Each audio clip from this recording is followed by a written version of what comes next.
Hey everybody, welcome back to Teacher Tech Tuesday. I'm Miss Freeland with Freeland Fundamentals, and today we're going to talk about WebEx.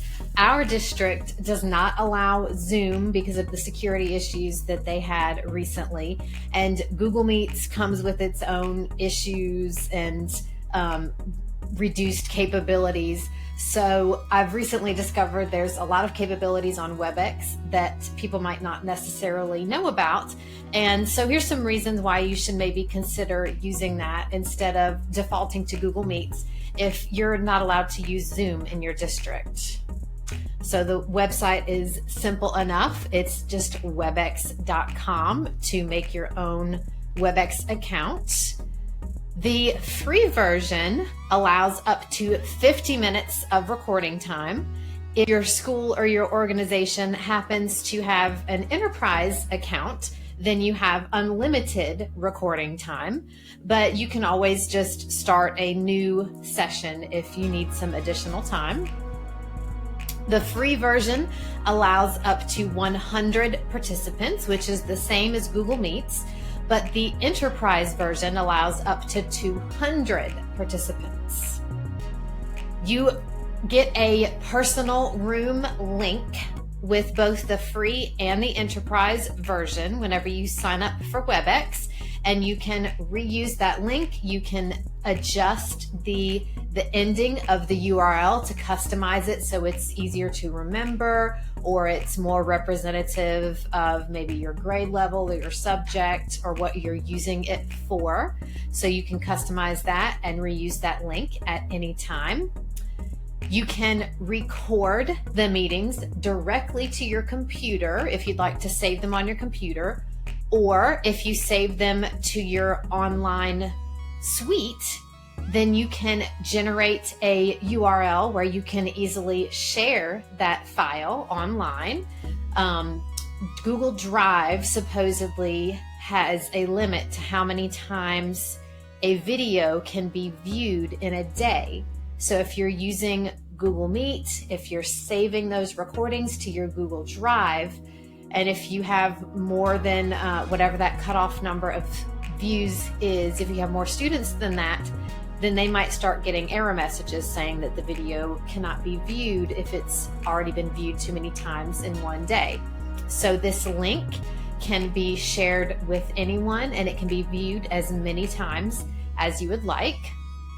You can choose the recording view that you would like when you record your meeting. The video thumbnails view will show all of the participants across the top of the screen. So if you are teaching minor students, that's probably not recommended because of privacy, safety, security reasons. You probably don't want to have recordings of those students' images, their videos in your recordings for others to view. I use the active speaker view. It's very similar to this video right here. You can see me in the corner, so it will record you in the corner as well as whatever you're sharing on your screen.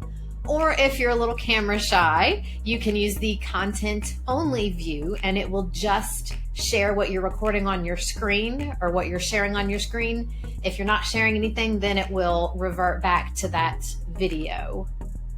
So let's take a quick look at the actual WebEx suite, what it looks like when you're doing a WebEx video conference, and some of the capabilities that are available in that conferencing suite.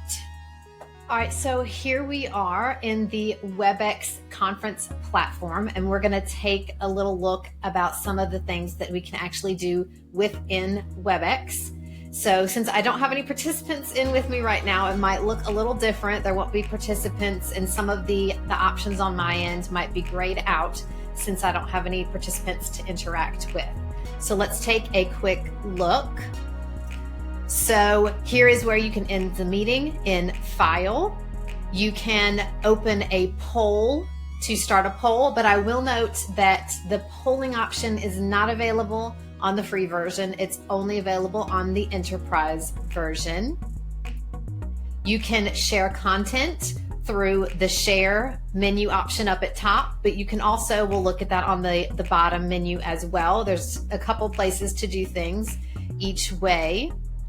You can change the view. You can hide non-video participants. Now this only changes your view. It does not change it for everyone, even if you're hosting the meeting. But if you don't want your screen too cluttered with all those people that don't have videos on, you can hide non-video participants. You can unclick to show participant video. Maybe if your connection isn't that great and the participant video is kind of making you lag a little bit, you can turn off the participant video on your end. Again, it won't do that for everyone. You can, this is one of my favorite options. To do this in Google Meet, you have to download a Chrome extension to have the press to talk with the spacebar option. And all of your students, all of your participants also have to download that extension to be able to do push to talk with the spacebar. But here in WebEx, it is built in, it is automatically activated. You can just push spacebar to talk, so you don't have to have students muting and unmuting themselves, and they unmute and then forget to remute. So they can use that push to talk option. You can also mute and unmute everyone. In Google Meet, you could mute everyone, but they had to unmute themselves. You could not unmute someone, but here you can unmute everyone. You can assign privileges if you want to assign another host or another presenter and give them controls to present. Anyone can share. You're going to want to uncheck this because this means that any of your students could take control and start sharing things on their screen.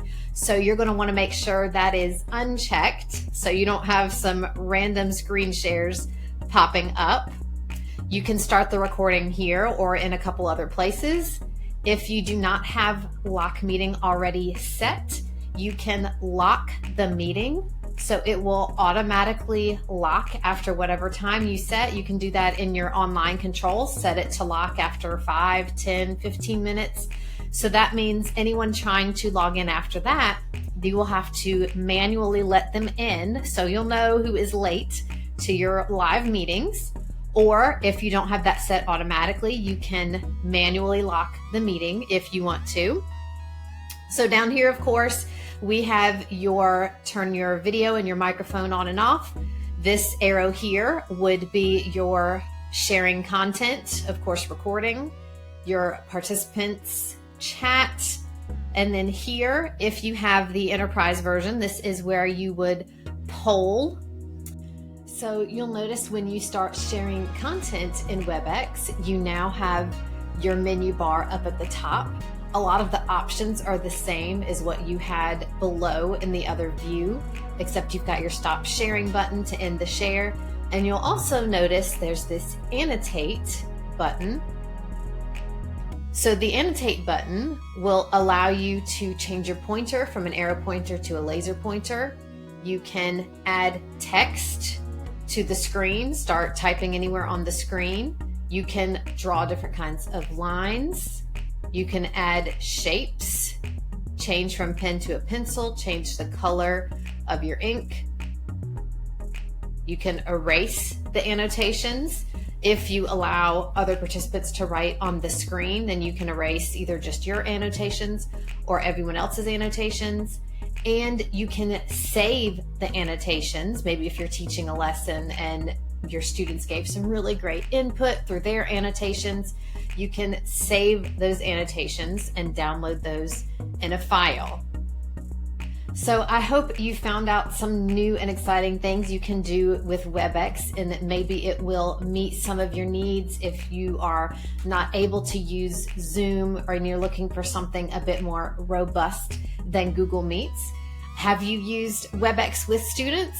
Make a comment below and let us know if you've used it with students or if you are going to try it this year. And as always, please like and subscribe to my channel.